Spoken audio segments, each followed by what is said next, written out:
Mantika. Ilalagay na natin itong ating sibuyas. Ayan. Tapos sunod ko na itong ating bawang. Tapos pati na din itong ating gerger. Halo-haloin ko lang ito mga mima hanggang sa lumabas ang kanilang mga kaluluwa. So okay na to at isusunod na natin itong ating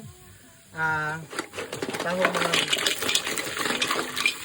halo-haloin natin. Takpan lang muna natin mga mima at balikan natin mamaya.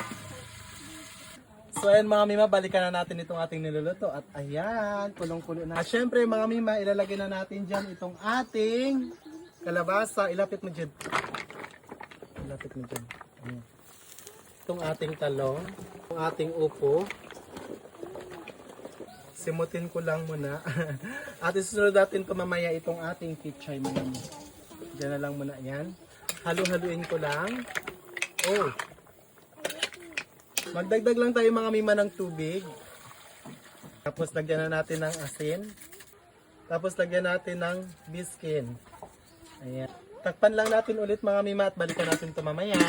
So ayan mga mima ko, balikan na natin itong ating niluluto. At ayan mga mima ko, okay na yan. At ilalagay na natin itong ating huling gulay na pichay mga mima ko. Ayan. Lagay na natin yan dyan. Tapos, halo-halin natin na ulit. Papakuluan lang natin ito mga mima ng saglit na lang. Tikman na natin kung ano na ba ang lasa nitong ating niluluto. Ayan.